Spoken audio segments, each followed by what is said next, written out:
मारीच और सुबाहु आते हैं। भगवान ने सुबाहु को देखा, तरकस से बाण निकाला, चढ़ाया प्रत्यंचा सारंग पर, खींच के मारा, सुबाहु का प्राण निकल गया। मारीच को ध्यान से देखा, बोला इसका काम आगे है, इसको मारना ठीक नहीं। बिना फड़ वाला बाण निकाला भगवान ने और मारीच को लगाया, बोले लीला क्रम में आगे इसे काम लेना है। मारा बाण 100 जोजन दूरी पर ले जाकर के गिरा दिया। अच्छा, राम का बाण लगा बिना फड़ का, महात्मा हो गया मारीच। आप कहोगे रितेश बाबा महात्मा कैसे हुआ, कोई प्रमाण है आपके पास? उठाइए वाल्मीकि रामायण, और वाल्मीकि में आदि कवि वाल्मीकि लिखते हैं, जब रावण मारीच के पास जाता है, कहता है कि तुम कपट मृग बनो, क्या करोगे? बोले दूसरे की नारी को हरना है। अरे कहा किसकी नारी? कहा राम की। बोले क्यों? बोले राम से बैर करना है। मारीच कहता है राम को मैं जितना नजदीकी से जानता हूं, तुम? बोले राम क्या है? रावण पूछता है राम क्या है? तो मारीच जैसा राक्षस जो भगवान राम का एक बिना फण वाला बाण खाया था, वो बोल बैठा, रामो विग्रहवान धर्म साधु सत्य पराक्रम राजा सर्वस्य लोकस्य देवानामिव वासवः। जैसे देवताओं के राजा इंद्र हैं, वैसे राम धर्म की साक्षात विग्रह। मारीच सत्संग करने लगा हो, भगवान के एक बाण ने सत्संग सिखा दिया, महात्मा बन गया। एक बाण लगा, मारीच महात्मा, बड़े विशाल काय वृक्ष के नीचे जटाजूट बढ़ा करके भगवान की तपस्या करने लगा।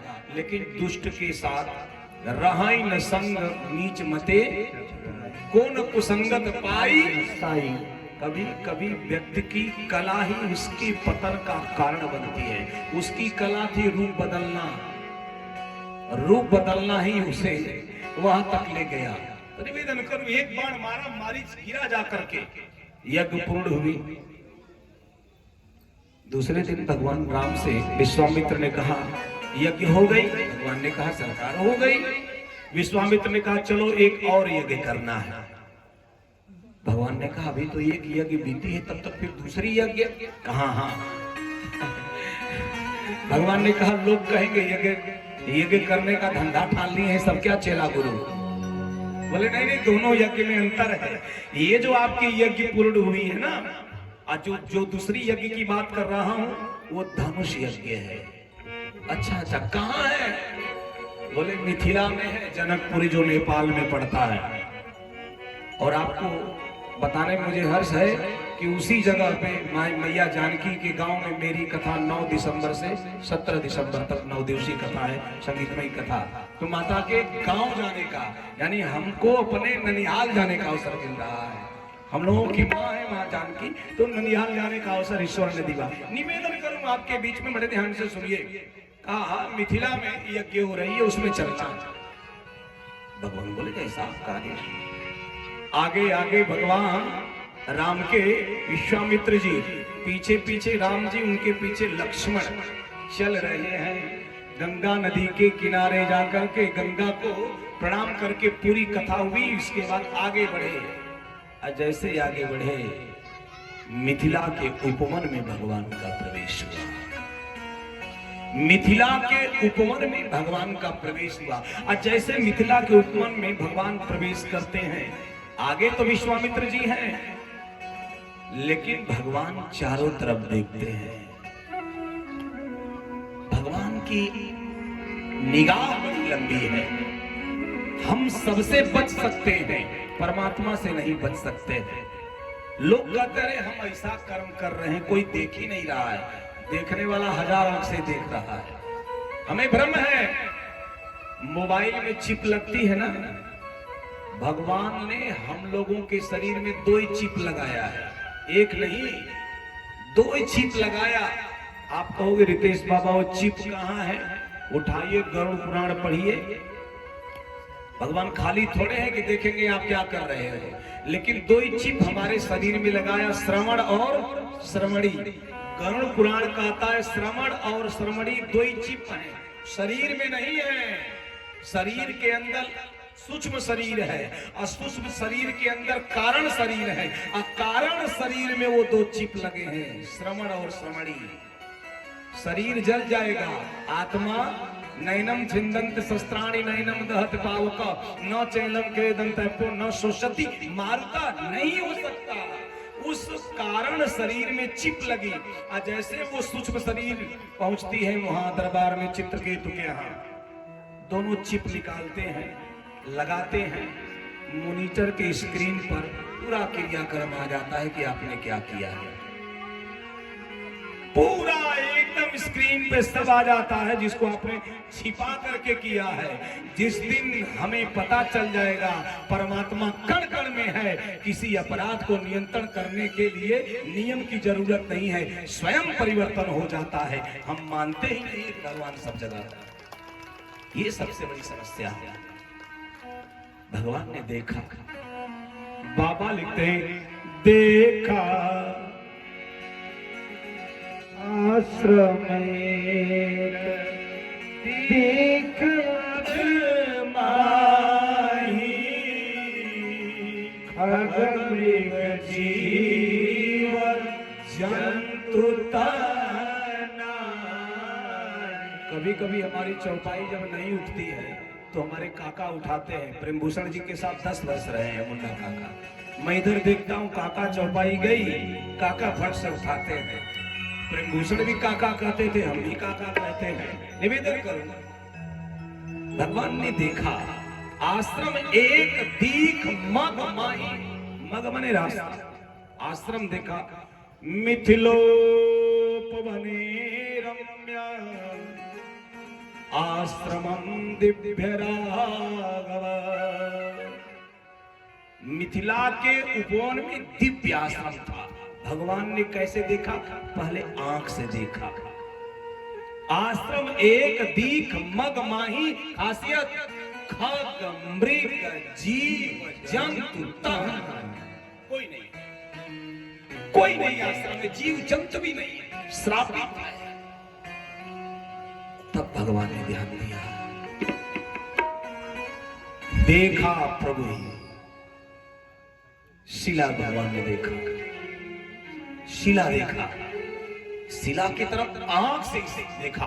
पहली कृपा भगवान की आंख से हुई, और दूसरी कृपा अंगुलियों से हुई, और तीसरी कृपा मुख से हुई। पूछा मुनि शिला प्रभु देखी, सकल कथा मुनि कहा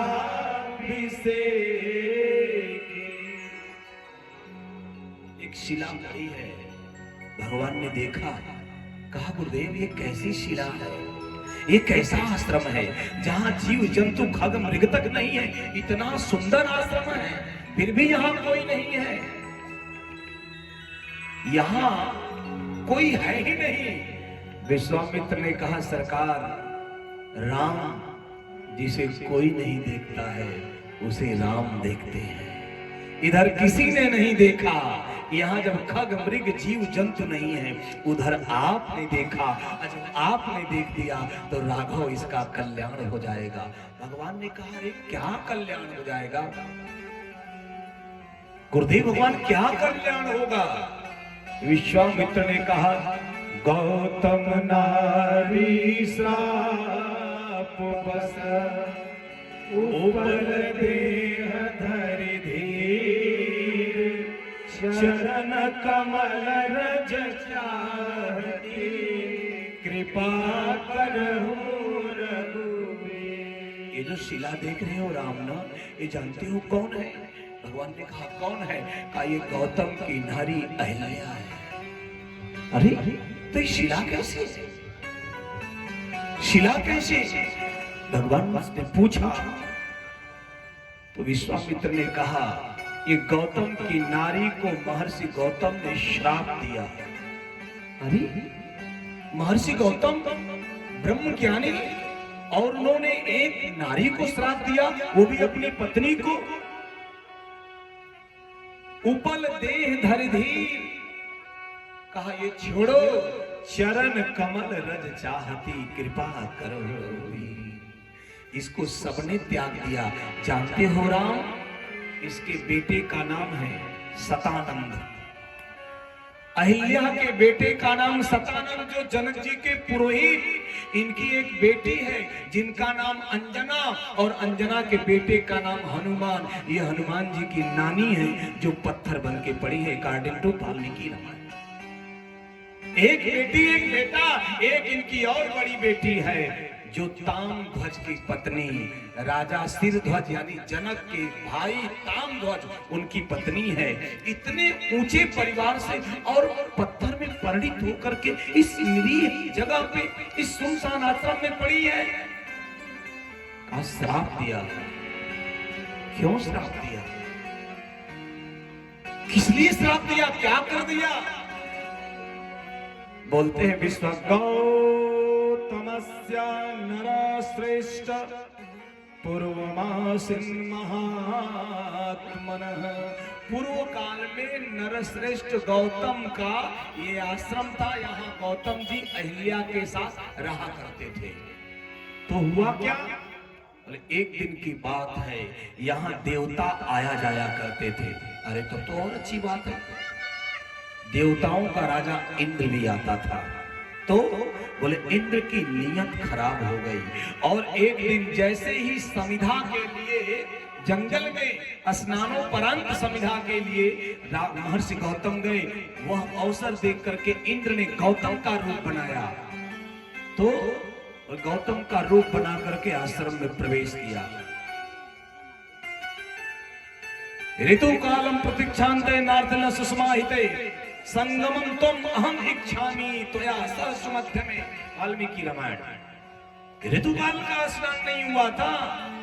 जैसे गौतम की पत्नी अहिल्या को देखा, इंद्र ने रूप बदले, गौतम बन के गए। अहिल्या तो पहचान गई, लेकिन इंद्र ने कहा मैं इंद्र हूं स्वर्गाधिपति, समागम करना चाहता हूं। अहिल्या के मन में भाव आया, महाराज इंद्र हमको चाहते हैं शिवा। लेकिन एक चीज बताएं श्रोता भगवान, गौतम के वेश में इंद्र है, अपने वेश में इंद्र नहीं है। अगर अपने वेश में इंद्र होते तो वहां अहिल्या इनको धिक्कार करके हटा देती। गौतम के वेश में है। धोखा हुआ। जब धोखा हुआ, छल हुआ। छल करके जैसे इंद्र निकलते हैं वैसे गौतम जी का प्रवेश होता है। और गौतम जी ने इंद्र को देखा, श्राप दिया, जाओ अंडकोश रहित हो जाओ, तुम्हारा पाप है पूरे शरीर में भग हो जाए तुम्हारे। श्राप दिया। और अहिल्या को श्राप दिया, तुम्हें पति का स्वभाव नहीं पता है, तुमसे भी गलती हुई है, चाहे जाने में हो चाहे अनजाने में हो, मैं तुमको श्राप देता हूं, जाओ जड़वत इस आश्रम में पड़ी रहोगी और यहाँ कोई प्रवेश नहीं करेगा, इस आश्रम से बाहर नहीं निकलोगी। बाबा तुलसी लिखते हैं कि उपल देह धरि धीर। उपला समझते हैं? उपला गाय के गोबर की कंडी को उपला कहते हैं शास्त्र में। उपल देह धरि धीर यानी गाय के कंडी से जर करके जो राख बनी है, उस राख को अपने शरीर में लगा करके इस आश्रम में रहोगी, कोई देखेगा नहीं। तब से हजारों वर्षों से इस आश्रम में ये अहिल्या पड़ी, आपके इंतजार में, आपके प्रतीक्षा में, आपकी ही प्रतीक्षा करती हुई अहिल्या इतने समय तक इस आश्रम में पड़ी रही। राम अगर आंख से कृपा किया है, अगर हाथ से कृपा किया है, अगर मुख से कृपा किया है तो बड़ी कृपा है। एक बार अपने चरणों के रज की कृपा कर दो, अहिल्या का उद्धार हो जाए। भगवान ने कहा, गुरुदेव मैं राम अपने पांव को किसी महनीय मात्र शब्द के सर पे रखूं, ये राम नहीं कर सकता। ये राम नहीं कर सकता, मुझसे ऐसा नहीं होगा। जैसे राम ने ऐसा कहा वैसे गुरुदेव विश्वामित्र ने कहा। इनके पति गौतम महाराज ने कहा है कि अहिल्या, यद्यपि तेरा अपराध अनजान का है, फिर भी मैं श्राप तो दे दिया, लेकिन जिस दिन राम का तेरा आतिथ्य स्वीकार करके अपने चरण रस से तेरा उद्धार करेंगे, मैं तुम्हें स्वीकार कर लूंगा। अगर आप स्वीकार कर लोगे राम, तो गौतम भी अहिल्या को स्वीकार कर लेंगे। आप स्वीकार कर दो। ये वार्तालाप हो रही है। अहिल्या उस पत्थर में पड़ी हुई बिलपती हुई, उसकी वेदना, उसकी चित्कार, अहिल्या मैया की आह अंदर से निकली। अब मानो अहिल्या जी राम जी से बोल रही हैं, काहे कृपा न कैला, का पैला हमें बिसार के, बिगड़ी बना हे स्वामी तू संसार के, बिगड़ी बना हे स्वामी तू संसार के। काहे कृपा न कैला, का पैला हमें बिसार के, बिगड़ी बना हे स्वामी तू संसार के, बिगड़ी बना हे स्वामी तू संसार के।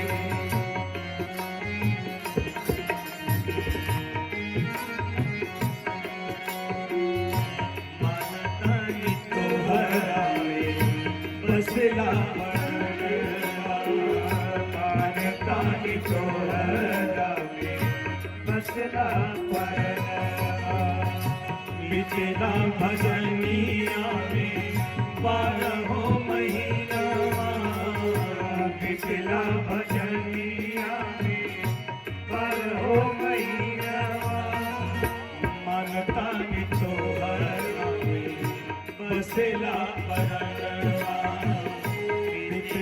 भजनिया में 12 महीना, फिर काहे ना अइला, फिर काहे ना अइला, रह गइला मनवा मार के, बिगड़ी बना हे स्वामी तू संसार के, बिगड़ी बना हे स्वामी तू संसार के।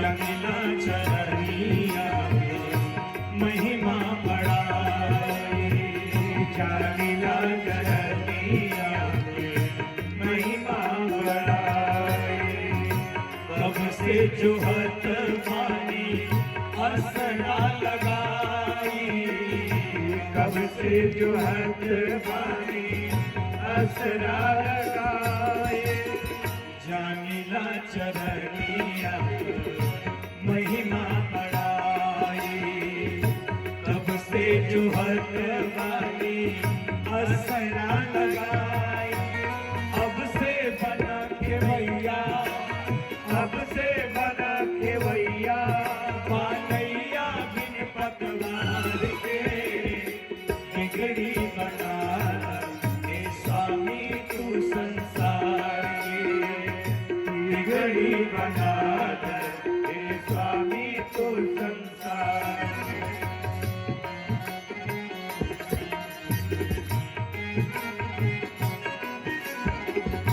दुख बा जहाना सुख बा सपना, दुख बा जहाना सुख बा सपना, सोचली कि हमनी के कोई दर्शनवा, सोचली कि हमनी के कोई दर्शनवा, दुख बा जहाना सुख बा सपनवा, सोचली कि हमनी के कोई दर्शनवा, लेकिन श्याम बिहारी, लेकिन श्याम बिहारी, लेकिन श्याम बिहारी, लेकिन श्याम बिहारी ना मिलल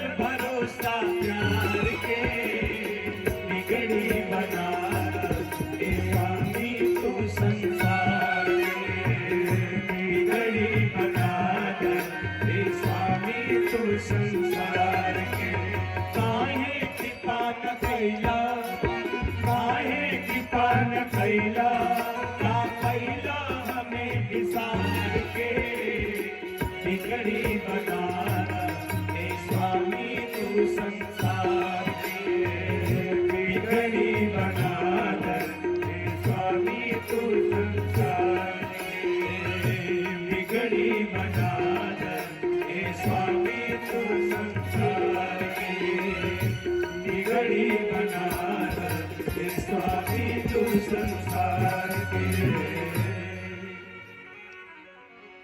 गौतम नारी श्राप बस उपल देह धरी चरण कमल रज चाहती कृपा करो रघुवीर।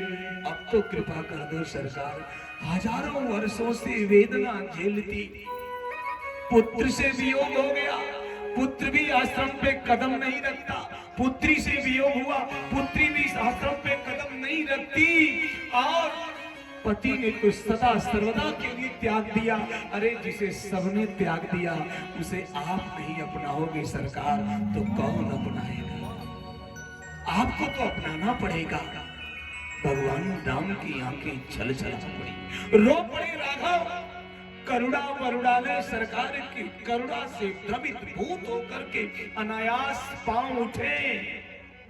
परसत पद पावनी तुझो कनसा लगन भई तब बूंद सही एक रघुनायक जन सुखदायक सनमुख हुई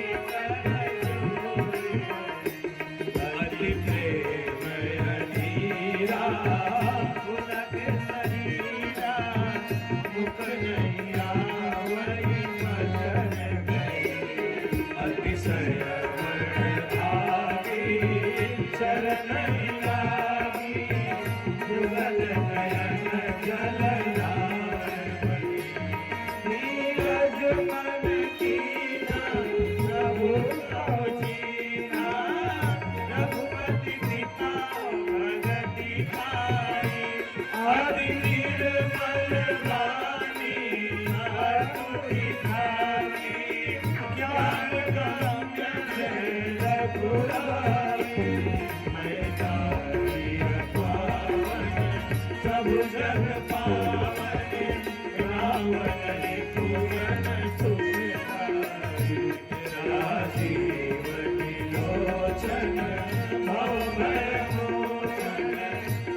श्राप जो दीना आति भल कीना, परम अनुग्रह मैं माना।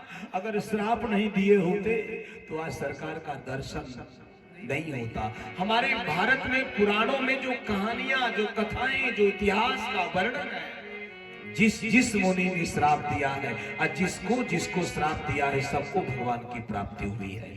अरे जिस देश के महात्माओं का श्राप परमात्मा से मिला देता, उस देश के महात्माओं का आशीर्वाद न जाने क्या कर देगा। हमें लेना आना चाहिए, बस तड़तार हो गया। भगवान ने भेज दिया, गौतम जी आए। जैसे गांव में गवना होता है ना, वैसे गवना करा करके ले गए इंडिया का, अपने लोक में लेके चले गए।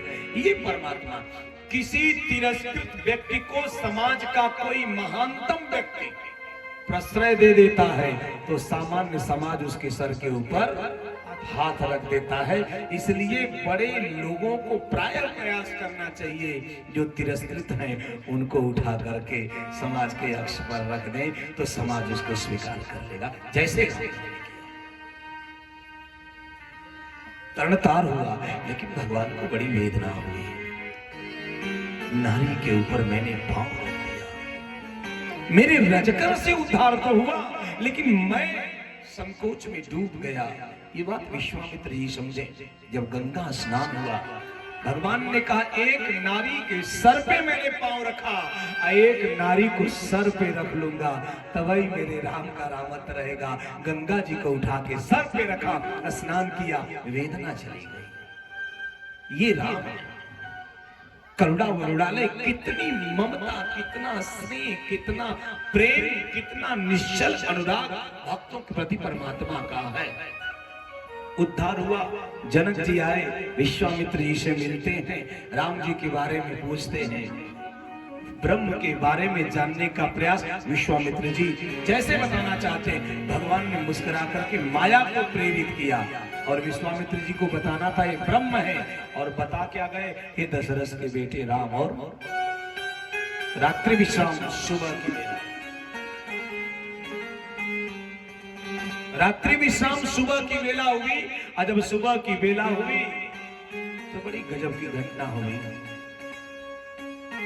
बाबा लिखते कि समय जानी गुरु आयसु पाई,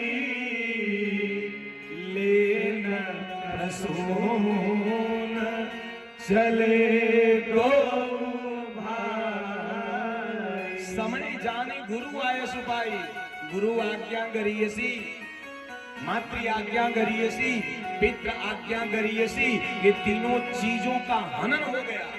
और मुझे कहने में कोई संकोच नहीं है श्रोता भगवान, जब हम बड़े यूनिवर्सिटीज में नहीं पढ़े थे, बड़े बड़े सर्टिफिकेट नहीं लिए थे, बड़े बड़े क्लास नहीं अटेंड किए थे, तो इस देश में मातृ देवो भवा था, पितृ देवो भवा था, गुरु देवो भवा था। और जब वेल क्वालिफाइड हो गए, बड़ी यूनिवर्सिटी से बड़ी डिग्रीज लेकर के चले आए, तो इस भारत में दुर्भाग्य से जिस देश में माता पिता घर के बुजुर्ग घर की शोभा बढ़ाते थे, उन घरों से माता पिता को निकाल करके ओल्ड हाउस में बढ़ा दिया गया। ये भारत का दुर्भाग्य है कि भारत जैसे देश में वृद्धाश्रम बन गए। ये हम लोगों को गर्व की बात नहीं, ये हम लोगों के वेदना की बात है। भारत में और ओल्ड हाउस, भारत में और वृद्धाश्रम, जिस देश ने मातृ देवो भव कहा, जिस देश ने मातृ पितृ देवो भव कहा, जिस देश में राम उठते हैं, तो बाबा लिखते कि प्रातः काल उठ के रघुनाथा, मातु पिता गुरु नावई माता। माता और पिता गुरु को प्रणाम करते। श्रोता भगवान एक बात कहूं, भगवान राम सुबह उठते, माँ को प्रणाम करते, पिता को प्रणाम करते, गुरु को प्रणाम करते। शंकर जी से पार्वती जी ने पूछा, आज जो प्रणाम नहीं करते वो? ये मैं नहीं, गोस्वामी तुलसी बता रहे हैं, शंकर जी से माता पार्वती ने पूछा, जो लोग माता पिता और गुरु को प्रणाम नहीं करते, सेवा नहीं करते, सम्मान नहीं करते, तो बाबा तुलसी लिखते हैं कि शंकर जी ने कहा, मां नहीं मातु पिता नहीं देवा साधुन सन करवावहि सेवा। जिनके यह आचरण भवानी ते जानहु निशिचर सब प्राण। मैं नहीं कह रहा, ये शंकर भगवान पार्वती जी से कह रहे हैं। मां नहीं मात पिता नहीं देवा, जो माता को माता नहीं जानता, जो पिता को पिता नहीं जानता, जो गुरु को गुरु नहीं जानता, जिनके यह आचरण भवानी ते जानहु निशिचर सब प्राणी।